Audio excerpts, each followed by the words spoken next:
इस बढ़ती हुई महंगाई के दौर में हम कुछ ऐसी रेसिपीज की तलाश में रहते हैं जो कम बजट में तैयार हो जाएं और जायकेदार भी हों। आज जो रेसिपी मैं आपके साथ शेयर कर रही हूँ, इसके लिए आपको सिर्फ 1 कप बेसन की जरूरत पड़ेगी और पूरी फैमिली के लिए ये सालन काफी होगा। तो आइए इसे बनाना शुरू करते हैं। बिस्मिल्लाहिर्रहमानिर्रहीम। अस्सलाम वालेकुम my YouTube family, welcome back to my channel food heart. इस मजेदार से सालन को बनाने के लिए यहाँ पर मैंने सबसे पहले 1 कप बेसन लिया है। इसमें 1 टीस्पून कुटी हुई लाल मिर्चें डाल देंगे, आधा टीस्पून हल्दी, आधा टीस्पून नमक, 1 टीस्पून जीरा और हस्बे ज़रूरत पानी डाल के इसको घोल लेंगे। सारा पानी एक साथ नहीं डालना है, थोड़ा थोड़ा करके डालना है जितने की ज़रूरत होगी।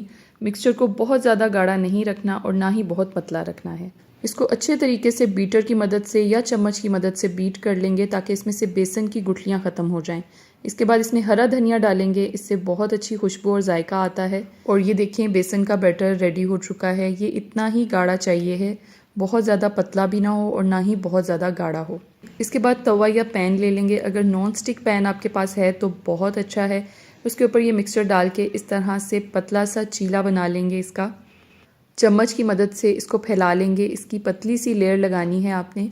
इसके बाद इसको मीडियम आंच पे पकने देंगे। जब एक साइड से ये मुकम्मल तौर पे पक जाएगा, आप इसको नीचे से चेक भी कर सकते हैं। इसकी निचली साइड पे कलर आना चाहिए। ये बहुत अच्छे से कुक हो चुका है। अब इसको रोल की तरह फोल्ड कर लेंगे।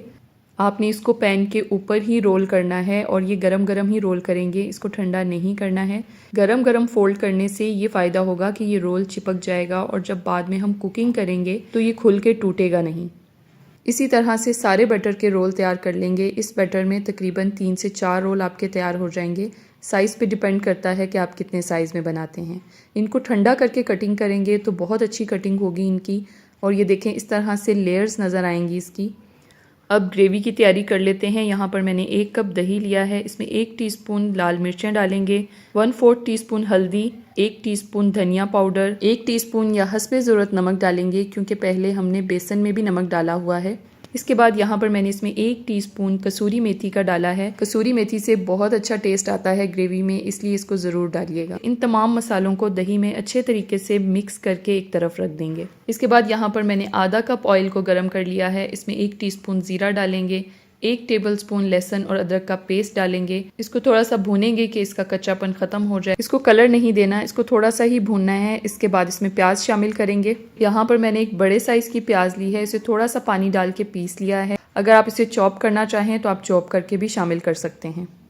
अब इस प्याज को अच्छे से भून लेंगे कि इसकी कच्ची स्मेल ख़त्म हो जाए। जो लोग कुकिंग करते रहते हैं उनके लिए तो ये बहुत आसान होगा, लेकिन जो लोग नए हैं वो प्याज को पहले ब्राउन कर लें ऑयल में, उसे पीस के फिर शामिल करें ताकि प्याज का कच्चापन ख़त्म हो जाए और कच्ची स्मेल ना आए।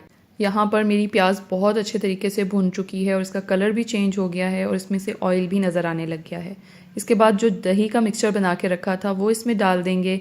अब इसको भी अच्छे तरीके से भूनना है।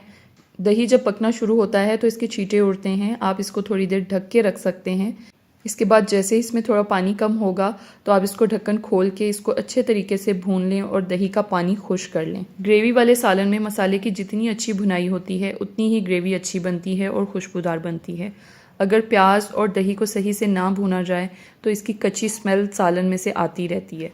अब मैं इसमें 2 से 3 कप पानी डाल दूंगी। ग्रेवी थोड़ी सी पतली ही रखनी है क्योंकि जब इसमें बेसन के रोल डालेंगे तो ये मज़ीद गाढ़ी हो जाएगी। इसमें 1 उबाल आने देंगे। इसके बाद जो बेसन के रोल काट के रखे हैं वो भी इसमें शामिल कर देंगे। अब इसको बहुत ज़्यादा नहीं पकाना है, बस 1 मिनट के लिए ये रोल डालने के बाद इसको ढककर हम पकाएंगे। डालने के बाद मैं इसको लो आंच पे 1 मिनट के लिए रखूँगी। रोल क्योंकि पहले से ही पके हुए हैं इसलिए इसको ज़्यादा पकाने की ज़रूरत नहीं है। 1 मिनट हो चुका है और ये देखें, बेसन का सालन बिल्कुल तैयार हो चुका है। इसे रोटी या चावल के साथ सर्व किया जा सकता है। इसमें चम्मच बिल्कुल नहीं चलाना है वरना ये टूट जाएंगे क्योंकि रोल इस वक्त बहुत नरम हो चुके हैं। फ्लेम ऑफ करके 1-2 मिनट के लिए और इसको ढक देंगे। इसके बाद इसे सर्व करेंगे। बहुत ही ज़बरदस्त ये सालन सिर्फ 1 कप बेसन के साथ हमने तैयार किया है। उम्मीद है आपको ये रेसिपी अच्छी लगी होगी। वीडियो को लाइक और शेयर करें। मज़ीद रेसिपीज़ के लिए मेरे यूट्यूब चैनल को सब्सक्राइब करें। मज़ीद अपडेट्स के लिए मेरे इंस्टाग्राम पेज और फेसबुक पेज को भी फॉलो करें। अल्लाह हाफिज़।